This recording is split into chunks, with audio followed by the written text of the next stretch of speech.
Today, I talk with Stephanie Hanger, licensed marriage and family therapist, about her fabulous 2-day intensive for couples wherein she will cover the following topics. The value of getting in touch with your breath and body to reduce reactivity with your partner. This thing called triangulation that you probably want to avoid. This other thing called the negative blame cycle.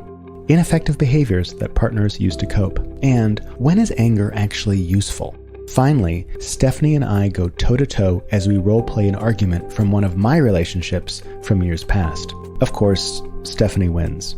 Also, should you want to contact Stephanie about her 2-day intensive, please turn to the program notes for her contact information. And if you are interested in signing up to be a Patreon member for my show, please see those program notes again for that link. And what does being a Patreon get you? Well, I have a Q&A episode in which I will answer your questions on the air and send you super helpful and amazing PDFs pertaining to your question. And you may find yourself privy to the most important heretofore unpublished recordings made in the annals of my super secret basement recordings that will reveal the solutions to all of your life problems and possibly more. So sign up. Thank you for listening. My name is Benjamin Russick, licensed marriage and family therapist, and this is my podcast. Look, just tell me what to do.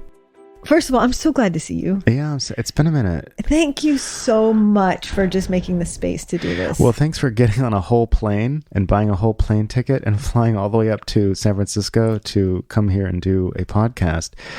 Stephanie Hanger, licensed marriage and family therapist, who is a extraordinary couples counselor.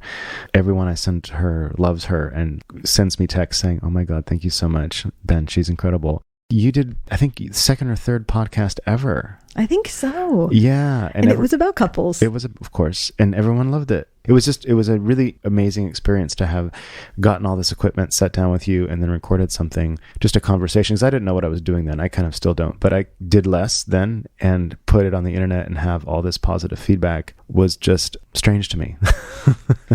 That surprises me to hear, that it would be strange for you to get positive feedback about something you're creating. Part of it was, I've been a writer for a long time, and it's really difficult to get people to read your stuff and to get any kind of feedback whatsoever from anyone. You can't even pay people to read something you've written. But suddenly you record yourself and you talk, and not everyone, but a lot of people are listening to it and taking, an hour out of their life to listen to it and get back to you and say, "Hey, this is really, really great." And not even critique it, just say, "This is really great, do more."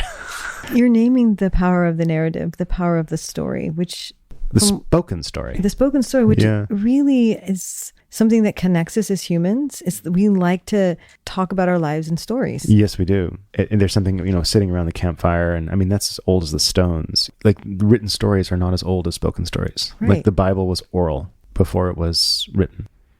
I mean, I would even argue, Ben, that this is the reason text messaging is effective but short-lived and often confusing, is because somebody puts something in a word and writes it, but there's no cadence, there's no voice, there's no warmth to it. And so you're left alone on the other side interpreting what that could possibly mean. And that's why I tell my couples and family members, the rule number 1 is no emotional texting. Yes. 0 of it. Yes. Texting is for what? It's for... Directions, right. The weather. And the weather, information. Yes. If you're having an intense conversation, if something comes up, you're like, "Hey, let's take this offline." I even have that rule with a friend of mine. I'm like, "Bro, we cannot do this. If you have something to say to me, or if I have something to say to you, let's speak as adults and not do this texting teenager bullshit." And honestly, I think we have a responsibility as sort of evolving to the elders of our communities to continue keeping that tradition alive of reaching out with our voices. Did you just call us elders? Yes. Are we old people? No, as in leaders. Okay, because I'm feeling old lately. I was going to say, you look as young as spring flower. I have a new joke. What is it? My new joke is that, in my opinion, so I'm technically half Jewish. My father was Jewish, so I'm not really Jewish because you have to have it has to come through your mother. Yeah. But I've been masquerading as a Jew of late because it's more fun. Because I look like a Jew, I talk like a Jew, I hear, and I'm just kind of Jewy. I do the Jew things. I eat the Jew food. I have the Jew job. And it's good juju. God. So anyway, what I realize is the reason that's actually happening in my old age is because if you notice that Jews actually become more Jewish as they age, like all the characteristics about Jews that we get shit for, you know, the hair, the nose, the whatever, the kvetching and all that stuff intensifies as we age. And so when I was born, I was indeed half Jewish.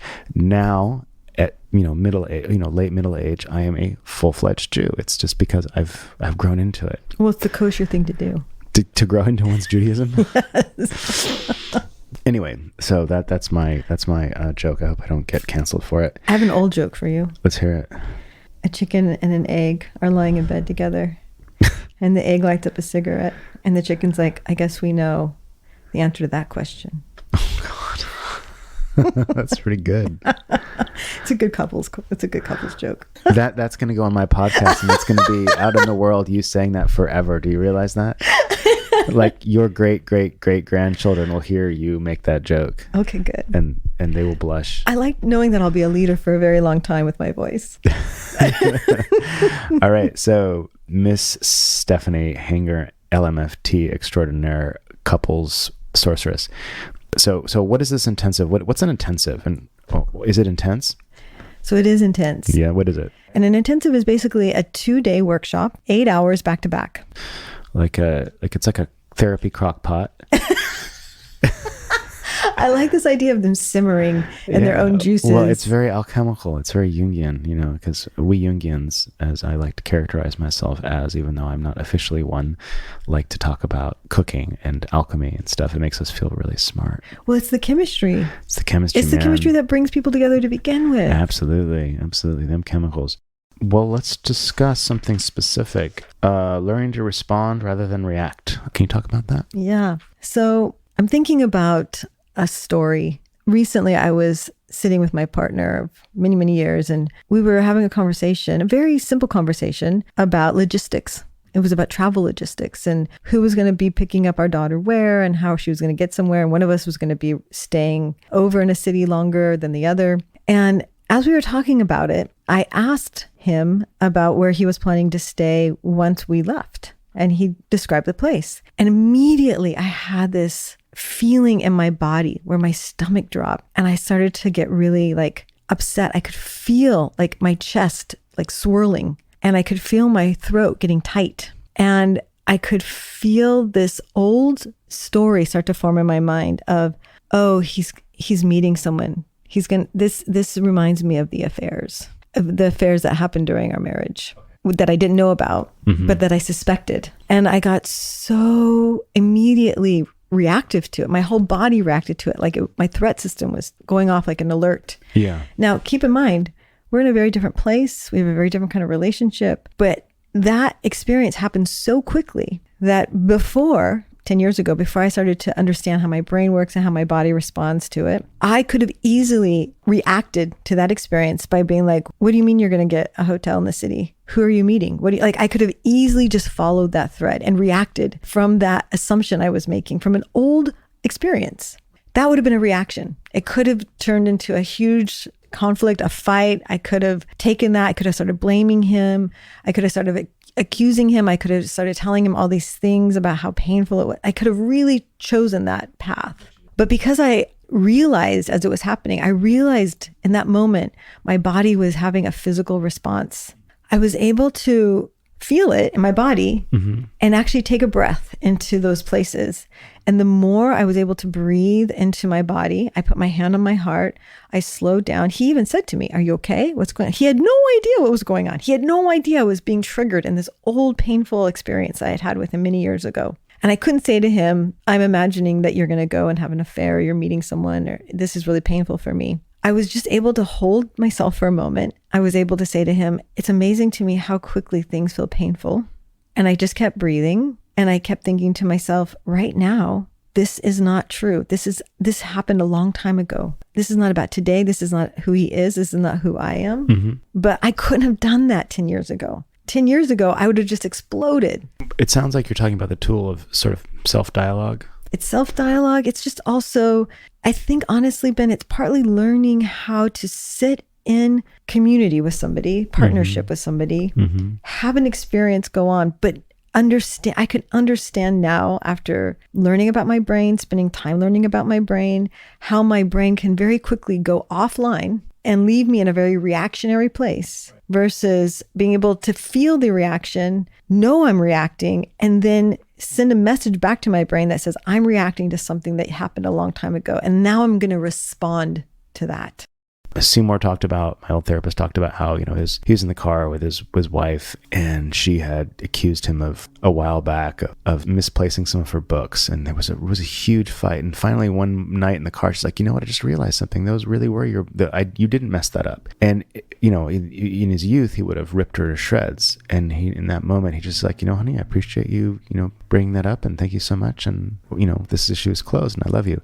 Is it just maturity? Is it time? Is it getting burnt enough? What is it that allows people to access that and manage their reactivity? I mean, it's more than just breathing exercises, because I'm tired of hearing about therapists talking about breathe this, breathe that. Well, the breathing part, let me just tell real quickly, the real value of the breathing piece is that if you pause for a minute and think of yourself as just a mammal that is living in a world that's unpredictable, we are all designed to have this default reflective system instinctively to protect ourselves. Sure. Right? We're always searching the environment for what feels like a threat because we need to be prepared to react. That's the reaction piece. That's really useful. You actually don't want to get rid of the reactionary piece. You want to be able to discern as much as you can when it's good to react, like to jump out of the way of a moving car, versus when is it a good time to respond. Like a moving car is coming towards you, they're slowing down and they're going to stop before they get to the crosswalk where you are. So you're not going to have to go yelling and screaming and freaking out at them because they're going to stop. But you can still feel the threat that if they don't stop, they might hit you and that would be the end. So the value of the breathing piece is in relationship with another person in particular, especially if there isn't a history of violence. Okay. But if you're sitting in a room with someone and you don't have a history of physical violence with them or even verbal violence with them, you notice your body quickly turning on, activating. Something in your brain is telling you there's a threat here. And your body's going to respond to threat by condensing all of its resources to react. And your instinct to react is to protect yourself. So you're going to come out fighting in some way usually, or you're going to freeze and you're going to get really small, hoping that it doesn't take you over. Yeah. The value of the breath is that as you breathe into that place, you're literally sending a neuro signal to your brain saying there's no threat. Your brain then immediately turns off the alert system. And it's like, oh, there's no threat. Now that I don't feel threat, there's room for me to actually critically think what's really going on here. I see, because the frontal cortex kind of switches off when our heart rate. That's the reason everyone keeps talking about breathing. So what walk us through that. What is the breathing? What does that look like? So before I do any work with any couple, the very first thing we do when we sit down together is I ask them both to do a body scan. And I just start by walking them through. I say, please take a breath, any breath, and start by telling me what's happening in your toes, what's happening in your legs. Just what do you notice when you put your attention there? Mm-hmm. Do you have any pain? Do you have any discomfort? Do you have any relaxation? And I'm having them get comfortable scanning up their bodies intentionally with their mind to notice what's happening. The better someone gets at describing their own physical experience moment to moment, the more they realize, wow, I don't think I've ever noticed my own body in this way. I don't think I've ever been, unless my body's in pain, I don't notice it. Is there also an aspect of you're sort of rewriting your own, I hate this phrase because everyone uses it because I don't even know what it means, but neural pathways, in the sense that you have this traumatic response usually, and then you're breathing, and so you're doing it differently. I don't actually know if that's what's happening, Ben. Okay, what do you think? I personally don't have a super strong background in neuroscience specifically. I guess what I'm aware of as a human, when I pause, even here with you right now, I'm sitting here with you. I can feel my feet pushing into the floor. I can feel my legs crossed. Uh-huh. I can feel how one leg feels much heavier than the other as it's leaning on the other. I can feel how it starts to pull on my lower back. I can feel a little bit of like tension in my stomach because I'm doing something vulnerable with you. I can feel how my arms feel really loose. I can feel how my hands are just a little bit chilly. I'm just noticing myself in this way that I don't think I've ever been able to do that before. And that grounds you. And it feels very relaxing to just tell you about it, to notice it and tell you about it. So you do that a lot during those intensives, like you just check in with their bodies all the time. Where are you feeling that? Literally, like as soon, and I'm looking for signs. You can hear it usually in the cadence of someone's voice. When someone starts to feel upset, someone starts to feel scared, their voice pitch increases, their cadence increases, they start talking really fast. That's a signal that tells me something's happening. And in that moment, I'll say to them, can we do a check-in really quickly? Can you tell me what's happening? And as soon as I bring attention to it, everything sort of pauses and we come back to this moment, the now, right? Which is all we really have, right? Certainly. So I'm looking for those kind of signals. The other signals I'm looking for in the moment with couples is when one of them gets very quiet, one of them pulls back, one of them moves away, one of them takes a body posture, their shoulders go up, they pull their arms in, they cross their arms. You know this one.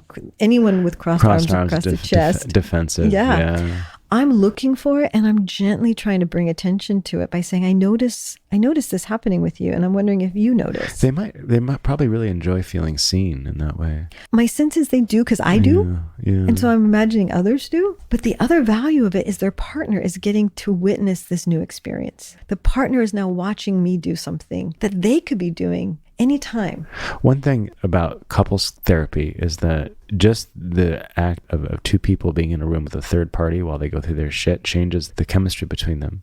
I often name that. I often ask how it is for one or both to have me present, especially if it's a heterosexual couple. Because I have a history of a third in my relationship with my partner, but I didn't know about it, I'm very aware of asking them how it is to have a third in their relationship. That is so interesting. Can you say more about that? Yeah. I find that when we don't know how to talk about what's present, it continues to live around us and create an experience of distrust because we sense it's there, but we don't actually acknowledge it. Well, let's just look at some of the stuff that you have here. I have the outline and we're just going to go through it. I love this. Understanding and managing your brain. It's funny because it's almost like, well, your brain is like walking around on its own two legs and you got to like... But it is basically. It is. You are your brain walking around on two legs. And if you don't know how to pay attention to it or how to engage with it, it can lead you in all kinds of different directions that you don't necessarily want to go. The really valuable piece about this, and this is a credit to everything happening in the neuroscience development field right now and how it's bleeding into almost every other medical field, is that as we start to understand how our brains process information, how our brains respond to our bodies, how our bodies emotionally hold experiences, as we understand ourselves better as humans, we feel less victimized by what happens around us. We feel like we're less victim to a circumstance, and we feel more capable of sort of staying curious about what's happening for me that's causing me to have this response. And is this the response I want? And so the value about understanding what's going on in your brain is knowing that if you can start to connect your brain with your physical body, you can see the relationship is really very complementary. So by making a point of acknowledging that I'm a third in the relationship, I'm here in service to something. What could I possibly be in service to?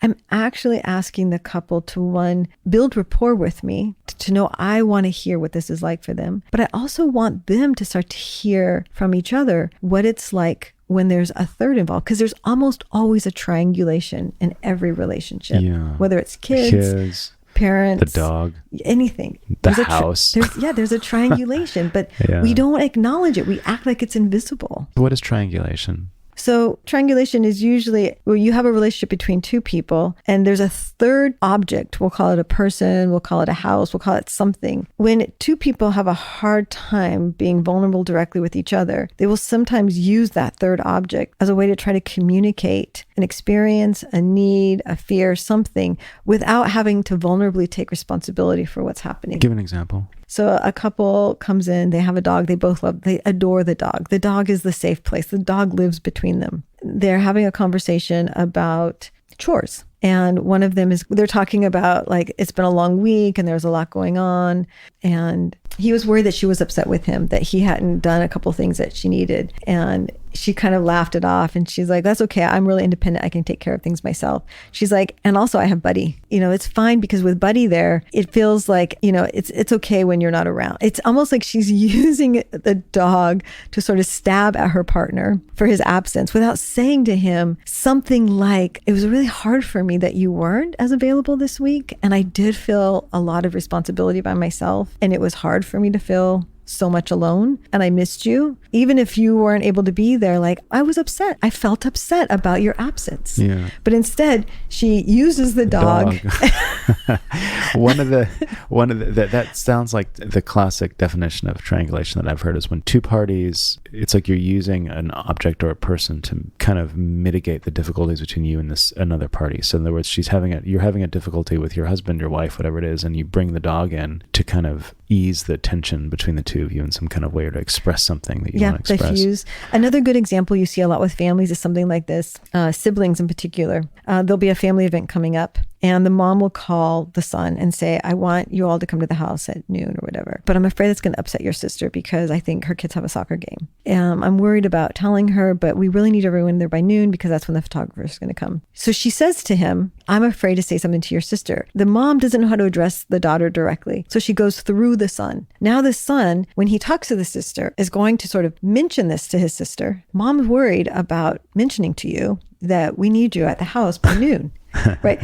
She hasn't gone to the daughter to say this. She's gone to the son. The son is now the voice piece for the mom to his sister, even though in the end, he's not the one who's worried. He's not the one who's concerned if it's going to upset his sister, but it's much safer to use him as the vehicle for communicating this need than it is to go directly to the daughter because she's worried about conflict. She's worried about tension, upsetting her daughter. She's worried that her daughter's going to reject her maybe. She's worried her daughter's going to say she's trying to control her. Who knows what she was worried about. But rather than saying to her daughter, I would really like you here at noon, but I'm worried about telling you this because I'm worried it's going to upset you, or I'm worried you're going to say no, she doesn't have the confidence to address the other directly. Yeah. Can we move on to a new section? Yeah. Negative beliefs and projections. Can you talk about that? With couples? Yes. One of the things that I love to do with couples when they come in for an intensive is something called a genogram. A genogram is a pictorial diagram that basically looks like an org chart of families. The value of doing this with couples is helping them start to see that they come from two different systems. Whatever system you come from, there are implicit and explicit rules that become beliefs. The rules in your system help you develop your values and beliefs, but because some of them are explicit and some of them are implicit, you start to develop a way of thinking about situations where you make assumptions that because that was true in your system, it's true in all systems. So when you get together with someone else who inevitably is from a very different system, it's very easy for us to default into assuming that something that's important and valuable from our system equally applies to the other person's system, without that other person having any idea that this is how we're operating. Give an example. A great example are holidays. Holidays are a beautiful opportunity for couples to practice having conflict with each other, where one person came from a system where the holidays were really important and it was really special and it was all about getting really nice gifts on the holidays. And everybody put a lot of effort into getting someone a very special gift, and getting a special gift was an implicit message of you're important to me, you matter to me,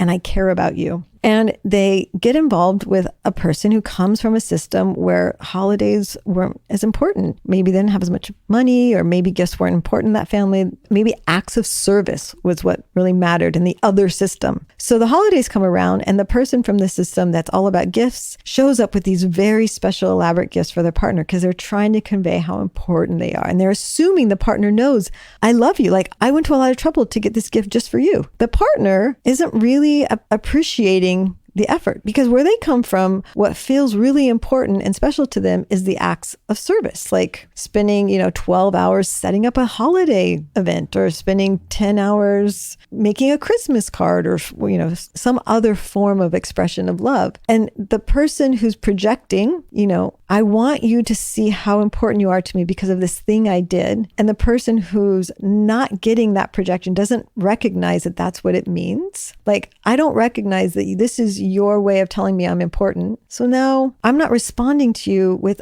a lot of gratitude. Yeah, their frames are totally different. Yes. This happens all the time with couples, man, is that they have totally different frames about how things are put together, and they just go to war with each other over it. Because the negative belief here is the person who put all the time into getting the gift. Now the negative belief is you clearly don't care about me and what I've done to show you that you're important. It's interesting that when people travel, they're well aware that, these are totally different cultural beliefs. things, and they have different sense of personal space. And you go to China and they don't line up for things. They just crowd in, which is fine. I would imagine that Westerners would kind of get, oh, okay, I understand, I'm in a new country. But couples don't understand that they're in different countries. It's a two-person system. That's why it's really helpful when you sit in a 2-day intensive with people. You spend time sort of laying all this out. You do a lot of schematic work with them, and you do visual. The visual piece is huge. Couples seeing, oh my God, I get it now. I see your system. It depersonalizes these old negative beliefs they have about each other. The important part about the negative belief here, Ben, is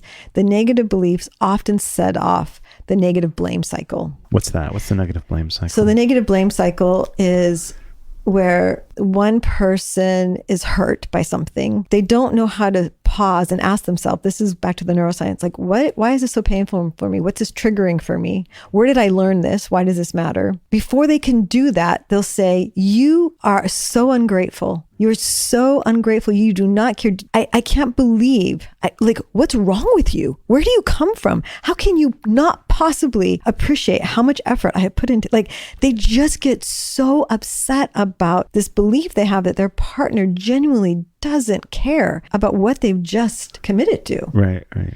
And once that negative blame cycle happens, the other person, who has no idea where this is coming from because they didn't realize how important it was, is now immediately in the defensive mode. Their brain is now in alert. They are now only going to react if they haven't learned how to respond. Excellent. That was marvelous. So tell us about ineffective behaviors that partners use to cope. What do people do? Like in my practice, they do things like take drugs and yell and scream and act really destructively or stonewall or, What I like what you're doing with me right now, which feels really good, because you said ineffective behaviors, and I'm thinking there's so many, where do I begin? And it's almost like you could feel that with me in this moment. And you immediately did this beautiful thing. You came in and you said, let me give you some options. I'm going to give you a multiple choice answer. And immediately my whole system went, oh, thank you. It's really much easier for me to make a choice. What you and I just did right now is something that couples can be taught to do with each other by being able to sense, I don't know how you did. I'd love to hear from you, how you sensed that I felt sort of caught in a moment and I wasn't sure how to respond. Because there was no structure, and so I just picked one arbitrarily so that you could latch onto it. So right there, there's a complementary synergy between us. I could have easily gone to this place of feeling inadequate. I could have easily gone to this place of feeling scared that you were going to see me as incompetent because I didn't immediately have some response that I thought was going to be helpful for you. If I had stayed in that place of feeling inadequate or incompetent, an ineffective behavior would have been for me to change the subject, for me to turn around and say, well, what do you think? For me to sort of move away from my own experience and create some sort of distraction. I think the most ineffective behavior we all have is how to create some distraction away from an experience we're having. That makes a lot of sense. And so what you just did, you sensed that I was struggling for just a moment, like some part of you watched. And because we have a long-term relationship, one of the things I love about sitting and talking with you, I feel very safe allowing myself to intuit and just share what's here, what's happening, trusting that I know you're going to help me distill and refine something because you bring automatically to this relationship a sense of structure. And that feels very holding and containing for me. When I'm appreciating you like I am right now, how is that for you? It's great. I mean, it's nice to be appreciated and seen and treasured. And I feel the urge to misdirect because I don't like being told I'm awesome. But so there's the ineffective behavior. Right. Is right now I'm inviting you to take in something because it feels good for me to offer it, and you're not sure how to take it in, so you're looking for some way to avoid it.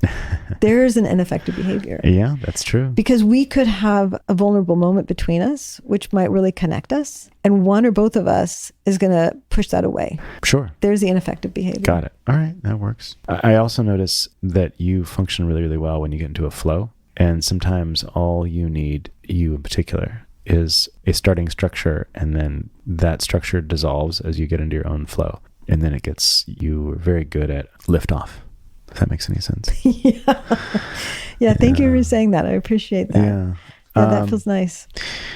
So I got a question for you. There's a question here that says, what do I want to do instead of being my worst? One of my old bosses, Melissa Stevenson, would always talk about showing up as your best self. And I thought that was a really helpful phrase because I feel like people really do know what it means to show up as their best self. Like when you go on a date, you dress up and you dress nicely, you behave with decorum, or to a job interview. People show up as their best selves. And what would happen? How would the world change if we all showed up as our goddamn best self? I would love to watch that. I would love to be a witness to that. When you say that, what comes up for me is it occurs to me in those moments, I care a lot about something. Something's very important to me. And so I'm motivated to want to bring my best game.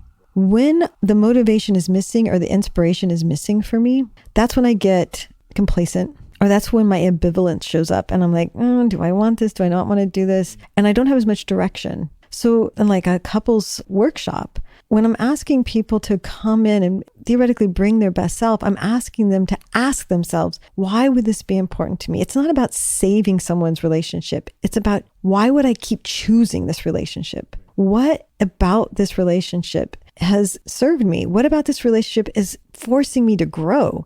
Do I want to grow in that way? If I don't want to grow in that way, how would I want to exit this relationship? What kind of skills would I like to have in place so that if I exited this, I could exit this with a lot of integrity and could feel really good around the closure? The workshop isn't so much about having a goal of having necessarily an ideal relationship. The goal is really about feeling really good about yourself and knowing how to manage all of your relationships. It's just that you're probably most motivated to do it with your partner. Yeah. Well, part of it is that people want to be right. They want to impose when their frames, like all the things we were talking about earlier, their frames get interrupted. Like, you show up with the Christmas present and it's not appreciated and you feel like shit. And it's like, are you going to be your best self and like really understand, this person's coming from a different place? That's hard to do when you feel like you've been slighted. It's ego wounding. So when people come up and they feel like they're less than, I think, and they need to prove themselves, or everything comes down to ego wounding. That when we externalize our own wounding, our feelings of I'm not good enough,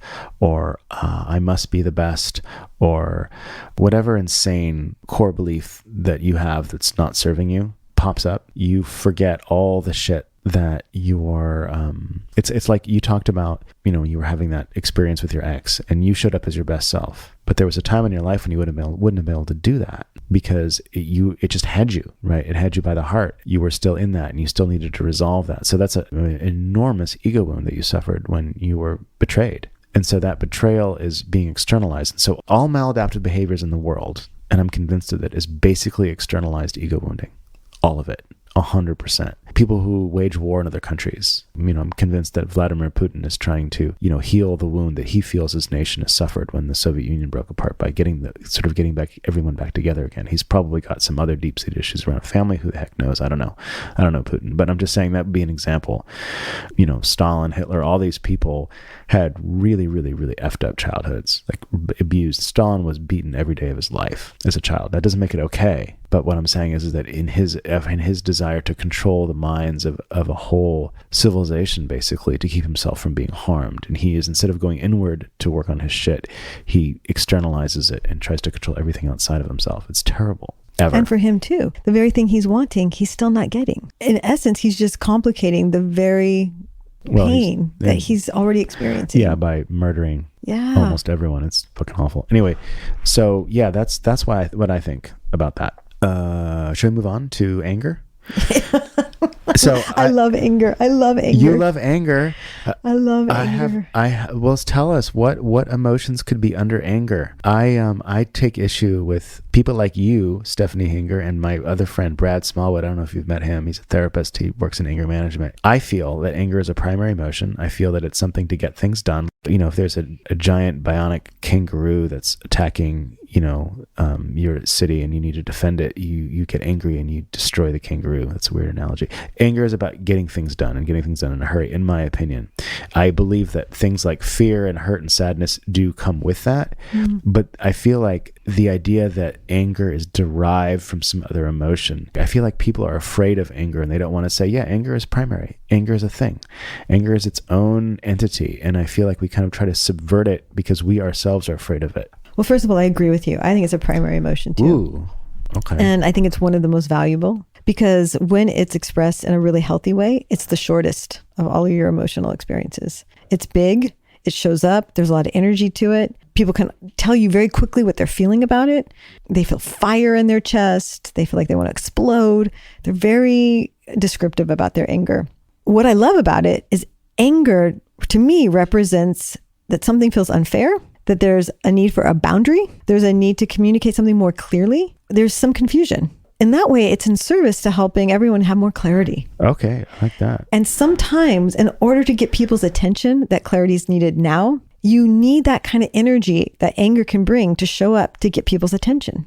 So I find it incredibly sexy when people can express their anger in a really deliberate, healthy way, where they're like, I'm so pissed off right now because I really, really care about whether or not this species lives forever or whatever it is. Like, I care so much. I really want this to happen. I care now. Can you hear how important this is to me? Where anger, I think, gets a bad rap is when it's expressed as not really anger. When it's expressed as something like, I feel like I'm a victim to something and you're the reason. When you're the reason for it, now anger feels destructive and it feels not useful. It feels like it creates disconnection. If I'm just really angry and you can see I'm really angry, even if my anger might feel a little intimidating to you because you're not sure how to be with all this energy, at least you know it's here. Okay, now I feel it. Oh, it's over. It's like when you clean your oven, you know how to self-cleaning oven Yes. goes at 1,000 degrees, so it clears out all the shit. Yes. And like when you feel it, it's like, in a way, it's like an orgasm. It culminates and it culminates and it culminates. You can feel it and then it happens and it's over and I feel so much better. Yeah. There's a release. Yeah, sure. Whereas when we speak of anger in common terms, people will often refer to things like, I feel angry because of what you did. Right. I feel angry because of you. He made me feel angry. She makes me feel angry. Yeah, I see that with teenagers a lot where they'll blame their parents for their behavior. Mm-hmm. So I look at the teen and say, so what you're basically saying is that your mom is the cause of your poor choices. Is that what you're saying? Yes. You know, like I hear people, they get into these semantic games where they tell you, well, you said this and you said that and blah, blah, blah. And they do all these things and they build all these verbal scaffoldings around what the fuck you're saying instead of addressing what the fuck's pissing you off. A great one with couples is something around, I'm just going to use chores. Chores where like there's some belief in the system that one person believes, because they come from a system where everyone cleans up after themselves. Right. You use something, you put it away, you wipe down the counter. That's the rule in their system. Yeah. And they're projecting that without realizing that this is the rule, this is what works, this is what feels safe. Yeah. Their partner comes along. Their partner didn't come from that. Their partner came from a place where people were very lackadaisical and they made sandwiches and left crumbs on the counter and it didn't really bother anyone and it was okay. It was a different system. Somebody shows up at home. They've come home from a long day. They're tired. They walk in. The counter's covered in crumbs. And here's where the negative belief hits. Oh my God, I can't believe that they expect me to clean up after them. I don't do enough already? There's the negative belief right there that their partner expects them to do something just because it happens to be there and it hasn't been done yet. Here comes the anger of this is unfair and I'm angry because of you. Holy shit. Yeah, I remember once I was living with a human who I had, bless her heart, very nice person, very, very smart, very creative. But I had burnt the toast one morning and she got very pissed off that she said I had burnt the toast on purpose, like that I did that to her. Right. Some part of her immediately had a negative belief that if Ben loved me and if I was important to him, he would have been paying more attention to the toast. Yeah.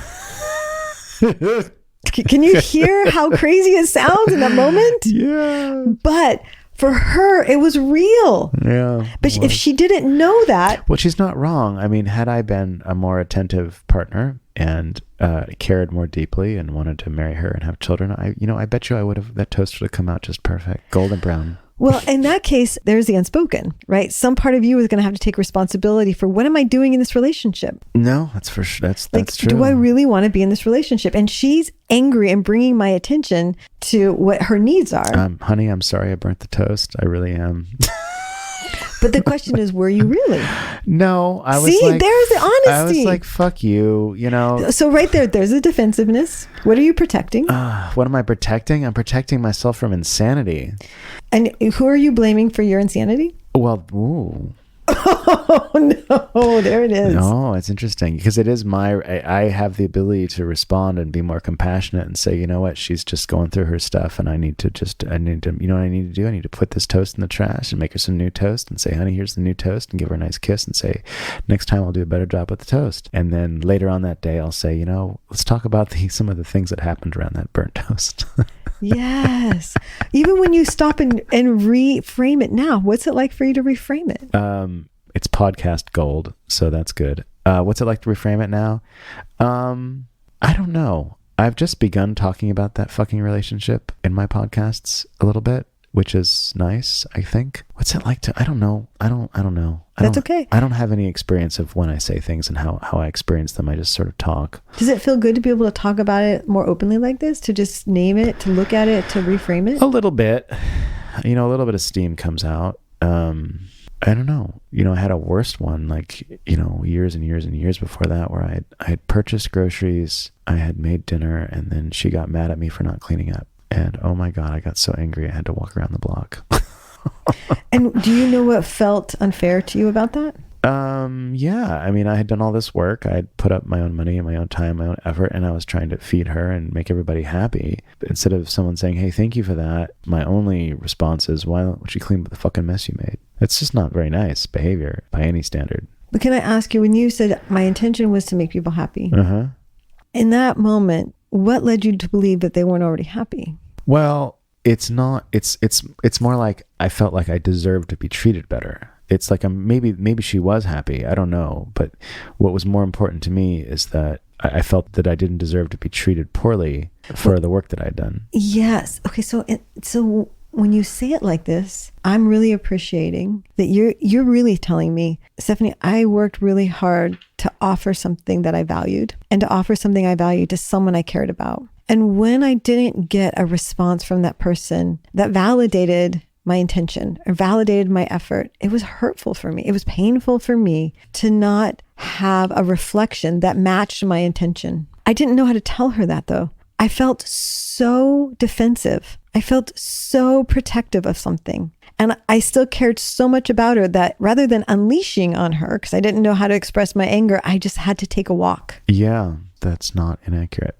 And the walk helped. And the walk does help. I give credit to my, what was it? How old was I? My 28-year-old self for being able to do that. Yes. Well, and you were doing what you knew how to do. You were adapting with the skills you had. And luckily I was in therapy at the time. So when you talk about this right now, Ben, this is not unusual for couples. What you're describing right here, This is not an unusual issue for couples to bring in, where there is an energy between them where they're miscommunicating something. And they don't understand what they're miscommunicating. And one of them gets very upset and says something that feels disrespectful to the other one. Maybe one of them is feeling very small. The other one is feeling more powerful. The one that's feeling small is either going to feel diminished and get quiet and move away, like go for a walk, like I can't stand this anymore, I got to get out of the room. Or at some point, they're going to turn and they're going to attack back. In this situation, as you're describing it, it makes sense that the 28-year-old version of you, at that time, the best thing you could come up with in that moment was, I got to get out of the room. Yeah. What I would add to that, could you, Ben, imagine, if you were to go back to that moment, could you imagine turning to that person in that moment and saying to them, I am so angry right now. I feel so upset. Something about this feels so unfair to me, but this relationship matters to me and I want to address this with you. But I'm going to leave for the next hour so that I can take some time to cool down and come back and address this with you. Yeah, I could do that. You rolled your eyes though. What happened? I'm just curious. What happened? Because there's part of me that feels that there's such an injustice, was such an injustice in her actions that she didn't deserve that. And that's the ego stuff. And I get that. But it's like, fuck you, man. You know, like, not her, not you, but her. Like yeah, but I get it. Right. What you and I are describing right now, Ben, this is the dynamic that they're working with day in and day out. They feel like there's some injustice going on. They can't resolve it. They don't trust. They don't actually trust that the other person is going to be able to see themselves or them differently. And so there's this hopelessness. The more that I can encourage couples to bring that in and let us look at what was really going on in that moment. What was happening underneath? What were you really trying to offer in that relationship when you went to the store and got the groceries and came home and made all the food? What was it you were hoping your partner would take away from that got missed, that got lost in translation? Okay. Stepping stones to intimacy. So we're in it. This is it. Oh, this is it? This is it. Like, as you and I talk about this, if we were to explore this experience you had with this partner, if we were to slow those interactions down and back up and have a new conversation around that incident, that's where we can start to take little baby steps towards more intimacy around an old injury. Okay. Do you want to talk about communication? Sure. I've noticed that you use a lot of the same stuff I do, which is really cool, like being curious and not problem solving and actually listening and paraphrasing and stuff. What are some of the major communication skills that you work on with patients? Where do you start? The first one I like to do is a listening exercise. What do you hear and how well do you hear it? Having couples start with something very small, sharing a small funny story and seeing how much their partner can hear what they're saying. Okay. What are they really saying? I'm trying to get a sense for what the experience each partner has of speaking and listening. Because in my experience, I feel most successful in communication with people when I can really listen to what they're telling me and then confirm that that's what I'm hearing. It's like the paraphrasing exercise where you paraphrase what you heard the person say. But the cool thing that I'd never thought of doing was just like, hey, tell a story and something that's non-combative and not loaded with stuff. Mm-hmm. That's brilliant. Mm-hmm. It's really fun too. Yeah, I never would have thought about that. Ellen Bader in particular, she has a really great approach to this. She has created a dialogue between couples called the I and I, the initiator and the inquirer. It's one of the things they learn in a couples workshop is how do you play those roles? How do you play the initiation role? How do you play the inquiring role? What does that look like to be an initiator? When you have something you really want to talk about, how do you approach your partner? What are some of the skills you might need to do that? Like, it's the end of the day, you really want to talk to your partner about this weekend, your parents are coming. It's 6:30. Everyone's hungry. How do you read the room? Do you go to your partner and be like, we need to talk right now about my parents coming? Or do you go to your partner and be like, hey, I know it's been a long day. I'm having a long day. I'm really starting to feel worried about my parents coming this weekend. When would be a good time for us to sit down and talk about it? Right there, I'm inviting you to join me in a probably pretty tense communication. Yeah. But I'm asking for your buy-in. We get really lazy. I'm going to use that word because it's a little bit of a trigger word for some people, but it does feel like we get lazy about pausing and treating our partners like we would anybody. Like we would ask other people very politely if it's okay if we get help with something, but we treat our partners like they can just take whatever we offer whenever we want to offer it. We don't actually give them the space to decide, are they ready to be with us in something? So I think the first step is learning when to initiate, learning how to initiate, and learning the value of moving slowly and getting your partner to agree that they actually want to have that conversation with you. The inquiring part that Ellen talks about is learning how to ask questions to help your partner get the clarity that they're needing around something, more so than you getting some confirmation about what they want. Give an example. So in that situation with you and the burnt toast. The burnt toast. Actually, the situation with you and the groceries, that's a better one. Okay. So if for a moment, would you be okay like role playing that with me? Let's do it. Just to get a sense. Let's do it. Let's do it. Put me in. Is this what Gestalt therapy where you put me in the chair? Let's do it. So Ben. Yes. I want to talk to you about what happened the other day. Is now a good time? I mean, yeah. Okay. So the other day when you came home with all those groceries and you made food and we had that big like blowout. That was really hard for me. Uh-huh. And I'm wondering if you want to talk about that. About the blowout? Yeah. Because it doesn't feel like it got resolved between us. Well, yeah. I mean, you pissed me off. So I'm curious, do you have any interest in talking about that? I mean, sure. Yeah. We're talking. I mean, it's all good. Let's talk. Okay. Because I can feel that you're still angry. Uh-huh. And I want to know if I can inquire and understand better about your anger. Sure, please. What would you like to know? So, first of all, I'm just curious sort of what was going on for you that day ahead of time, because we never really checked in. Ahead of time when I was cooking? Well, just everything that led up to the whole event. I mean, everything was totally normal for me. I mean, I was cooking for you, and we ate, and it was kind of nice. And then, I put a lot of effort into it, and I'd spent like hours making this fucking, red sauce, my special red sauce, my mother's recipe. And, and I had made those veggies that you like, and, just set everything up, and I thought it was real nice. And then and then everything was fine. I was having anything. And then, I put in all this effort, and, I'd spent like, $50-$60 on groceries, which is a lot for me. And then you kind of I felt you kind of snapped at me and said, hey, why are you leaving this big mess in the kitchen? It's like, I just felt like that's totally unfair. Like, I did all this work for you, and, you're coming at me suddenly. It's bizarre to me. Like, why can't you be more grateful? Thank you. Thank you for just saying all of that. Thank you for helping me understand what was going on for you. Mm-hmm. And I can hear that you were really working hard to try to create an experience between us, and that it mattered a lot to you, and that it wasn't easy for you. Mm-hmm. It was not. And it sounds like at the end of all of that, you were hoping for some other experience with me that I missed. Well, yeah. I mean, I feel like you're avoiding the question, though. I feel like I feel like you were being unfair, and I'm wondering if you were able to own that. Own the unfairness that I didn't help contribute to the meal? No, that you snapped at me, even though I did put all this work in.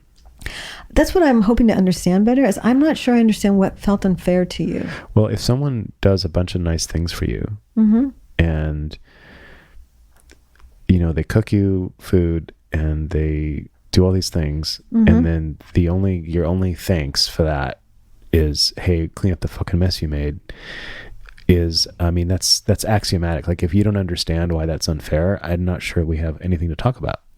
Well, this is why I'm really appreciating us looking at this, because I can hear how we're coming from different perspectives. What perspective are you coming from?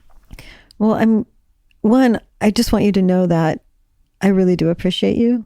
Mm-hmm. And I appreciate that you cook, and Sure. I appreciate that you do all the... I also wanted to just share with you that I had a really long day, and I was really tired.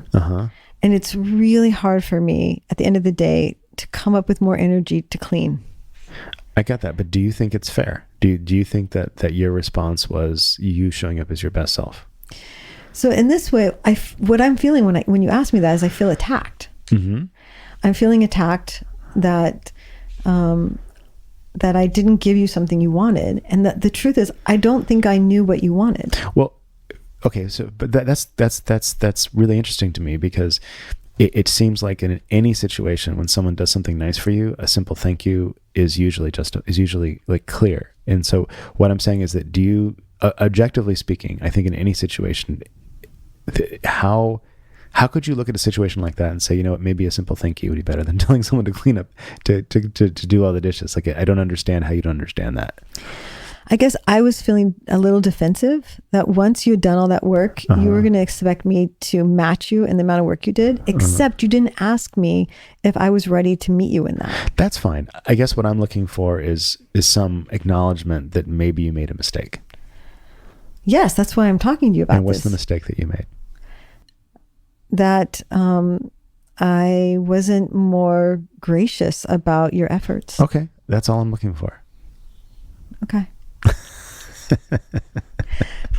So you and I just role played something where I was trying to inquire with you. Yeah. I was trying to understand more. That's true. But I felt, and I know we're role playing, but I felt kind of frustrated that you weren't, like, I felt like some ownership from her of just how rude that is was what I would have wanted, not like some sort of like, well, I had a long day. And it's like I think an apology and an acknowledgement of someone's mistake, followed by an explanation of how they got there, would be the most satisfying to me in a situation like that. Well, even us talking about it like this, like we moved out of the role play, but that I would want to get us to that place. Need to be able to say that. I would want you to say what I really need. Okay. Stephanie, is I really need I really need an apology because it was so hurtful. For the record, I know Stephanie pretty well, and I'm pretty sure that if I cooked her a meal, she would be very gracious and very good about it. Damn, you're blowing my cover. Oh. So have I ever cooked for you? Wait, I think you did once. What did I make? I think it was like a stew or something I had here with you at your, did it? Is that right? I feel like, yeah. Yeah, I think I brought flowers. You bought flowers. Did we make a podcast then we had dinner or something? Yeah, like I think it was but it was like way before COVID, which was like years ago, like 6 years ago. That was like a whole nother dimension. A whole other dimension. Yeah, you were very nice. And time flies, doesn't it? So in this experience we had, what I'm hoping to do, like we're talking about communication, right? Sure. What I'm wanting to do is I'm wanting to go back. I'm wanting to address an injury. And I want to teach couples how to do that. I want them to know how to play both sides of that role. Sure. How do I say to you, Ben, I feel really upset about something. I don't feel respected. I didn't feel important. I didn't feel like I mattered. Right. And that was really hard for me. And it reminded me of being a kid and trying so hard. Sure. And I guess I didn't know how to tell you that at the time. Right. But it was just it triggered such a painful place in me because I was left feeling like a little kid that was being sent to my room without really any explanation of what I'd really done. Fair enough. It still baffles me that you wouldn't understand why that was egregious behavior, but that's another story. Well, and what I would want to do, Ben, is I would actually want to understand better why you felt like it was so egregious. But okay, so I don't mean to argue with you, Steph, but like it seems like on its face that like that's so patently obvious why that sucks. Even if it's true that it's obvious to most people who share a similar value in that way, right? There are going to be people who don't, just don't, and you're going to fall in love with them. Yeah, God help us. You're going to fall in love with them. Yeah, it's a fair statement. So it's a fair statement. So one of the things I want to ask you is, when you went to the store and bought all the groceries and decided to make this beautiful dinner, like what is it that you were really hoping to create between us that got missed? What were you looking for from me? That's a good question. I mean, I don't know. Wholeness, family, a sense of being kind. I mean, I think for me also food packs much more meaning. Because? I've always had an eating thing, a thing with food. I think.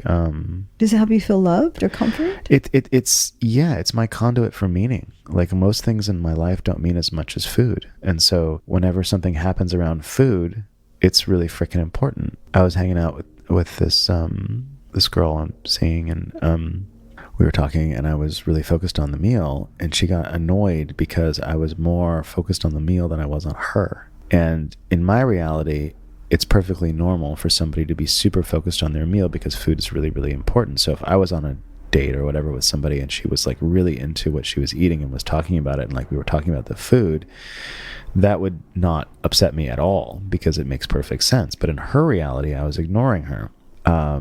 Which also makes perfect sense. Ouch. I've spent all this time. Do you have any idea how long it took me to get a nail appointment, to get my nails done? I got my highlights done. I picked out a new dress. I took a shower. I shaved my... do you know how much time and energy I put into getting ready for this date? Yeah, I know. And all you can do is talk about the fucking penne. Like, really? Like, all of this is not worthy enough to like get your attention away from penne? You're not wrong. You're not wrong. I hear that. I mean, it just feels rude to me. Yeah, no, I get it. Absolutely. I'm 1000% with you. As soon as I understood that, I'm like, oh yeah, I totally get where she's coming from. Especially because I did all this effort. I did all this effort for you. Yeah, it's like the reverse thing with the groceries. Yes. Yeah, it's the other direction in a way. And the irony is, like, you didn't actually ask me to get my nails done. You didn't ask me to get my hair done. All you asked me to do is come join you for a meal. On a sidebar, this is one of the reasons that I think men should always pay, because women do far more work and spend far more money on their fucking date than you will ever spend on anything in your entire life, bub. Thank you for that. I like that shtick. So true. I'll take that. So true. I'll take that. I mean, when I worked in rehabs, I'd see, all these really beautiful women come in for treatment. Then you'd see them the next morning after they were detoxing off of, Xanax and Oxycontin and alcohol, smoking a cigarette in the smoke pit, all their makeup gone, their hair is kind of sideways, and they're wearing PJs, and you don't actually recognize them. And you see that probably 1,000 times. I don't think most men have any conception of how much effort women put into the way they look. I don't think they understand it at all. Even if they're married to a woman, I don't think they understand it. Yes. And when you say that, it feels so good to hear that, because somewhere in the culture, in the system I come from, I've been told that's where my value is. Yeah. So to put all that energy into creating some value, to have you not notice it. Yeah. So sad. It just leaves me feeling defeated. Yeah. And then it also leaves me feeling bad about myself, because I've agreed to this. Yeah. I've agreed to keep putting myself in this situation again and again and again and again, only to feel like it doesn't matter. Yeah, that sucks. And yet it's the only thing that matters. Yeah, I hear you, Steph. So it's a conundrum. Damn. And then, you know who I want to blame for this? Who do you want to blame? You. Men. It's your fault that I'm in this situation. It's your fault that I feel devalued. I did that unappreciated. Too. I did that. You did, because you basically said I'm not worth approaching if I don't have this all together. Mm-hmm. So I put it all together, and then all you want to talk about is food? No. The shame of it. The shame. What the fuck? You know what? Men are just, they're the cause of all women's problems. Ask any woman and she'll tell you that we did it. We're just a horrible pack of wolves. And the irony to it is, all I want is to be with you. Yeah. I mean, I just want to feel safe with you. I just want to feel safe. I want to know that you enjoy my company, that we have a good chemistry. That's really all that matters. But the penne is so good. I think your penne is a way of avoiding having intimacy with me. Damn it. Did I catch you? Did I catch you? Of course. I think this is your very sophisticated way of actually avoiding intimacy with me. Is that sophisticated? Well, it is if you're spending $300 on a dish. Oh, no, this is like $15. Okay. Still. Now that I'm not sure that makes it better or worse, that it's only $15. Oh my At least God. if it had been $300, I could be like, well, he's spending $300. Maybe that's a good reason to avoid intimacy. $300 on penne? This is San Francisco, my friend. I have never seen penne go for $300. I wouldn't. There must be like gold filling in that fucking penne or something. I think it's some very rare herb that they make in some very rare place, and it's worth more than gold in weight. You know what? If you can find a restaurant in San Francisco that serves $300 penne, I will take you there and we will eat it. Okay, challenge accepted. All right. I will take you there. I've had like $300 like A5 steak. That's different. Well, this penne may be made with like steak flank. I don't know. It's possible. I guess you can make anything $300 if you can just drop some like gold bars in it, and suddenly boom, it's $300. You know what Mr. T says? What does he say? He says the golden rule is the one who wears the gold makes the rules. How do you know about Mr. T? Who doesn't love Mr. T? I pity the fool. It's like half the people listening, will they understand what we mean when we say that? I don't know. That's a good question. Probably not. I'm dating myself, aren't I? A-team. He's on the A-team. Mm-hmm. I pity the fool. You pity the fool. You're fun to talk to. I've missed our conversations. I know. I've missed them too. Until just recently, Ben, till 3 weeks ago, I have not worked in an office with clients since we closed ours. Really? Nope. I've been online telehealth since COVID. That's amazing. It's actually the reason that I'm motivated to promote the couples intensives. Mm-hmm. Because when I was working online with couples, I could see their effort in showing up to have couples therapy. And it felt often like things were getting worse because they would show up, they would make the time, but they would be coming right from some other experience. They'd be like toggling off of a work call into therapy. And then they were going to be toggling back over to a work call. And there wasn't enough time for them to really integrate and settle into the work that we were doing. And because the two of them were somewhere else, often not even in the same room, they'd both be dialing in from somewhere. Yeah. They couldn't feel the experience with each other. Can I ask you a controversial question? Yeah. Do you think it was worth it keeping everybody indoors for 2 years? No. It doesn't seem like it was. Like No. I mean, why? I don't understand. For the record, I'm fully in support of vaccination. I believe in science, all the things.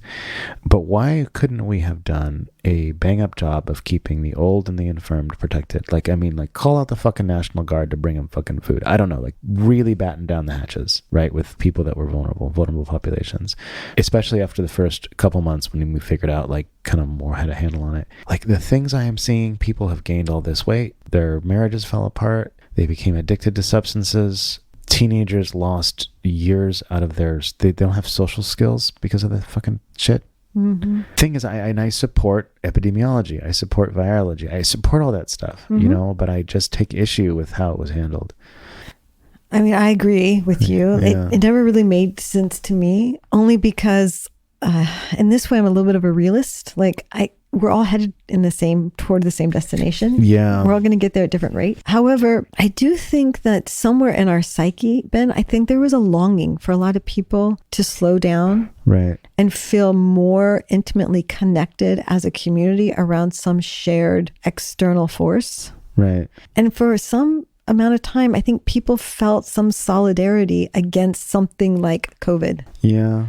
It created some sense of solidarity for connection in a way that people hadn't experienced that in a very long time. I mean, really, since World War II, this country, I don't think, has felt some cultural sense of solidarity together around something, because we rarely can agree on anything. Yeah, it's interesting. I'm going to wrap in a minute. I just want to, so your intensive is in Los Angeles, correct? Yes. Okay. In person. It's in person. Okay.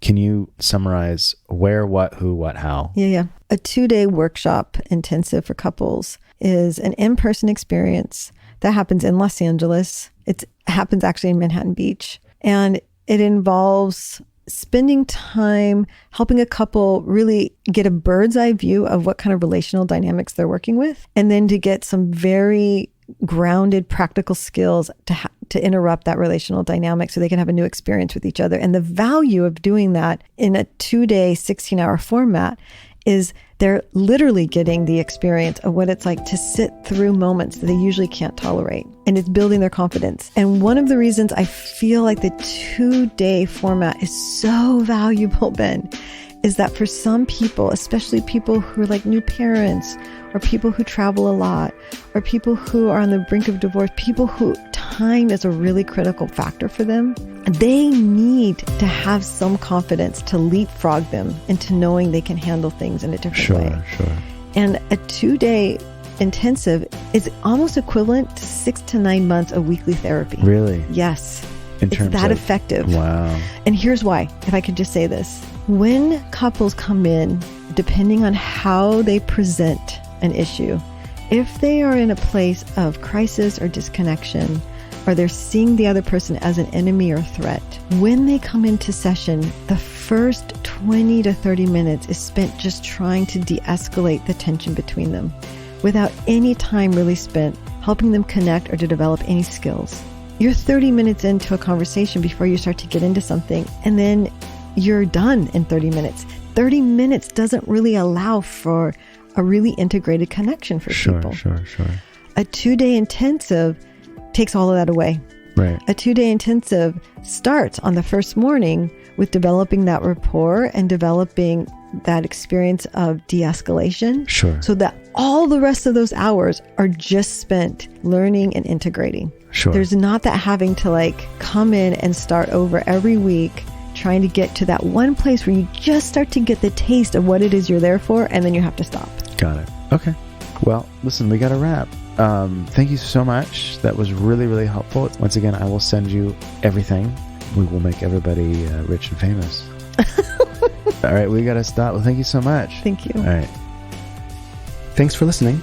Again, if you'd like to contact Stephanie about her 2-day intensive, please turn to the program notes for that information. And if you want to sign up for my Patreon, go to the same place. Thanks again, and catch you next time.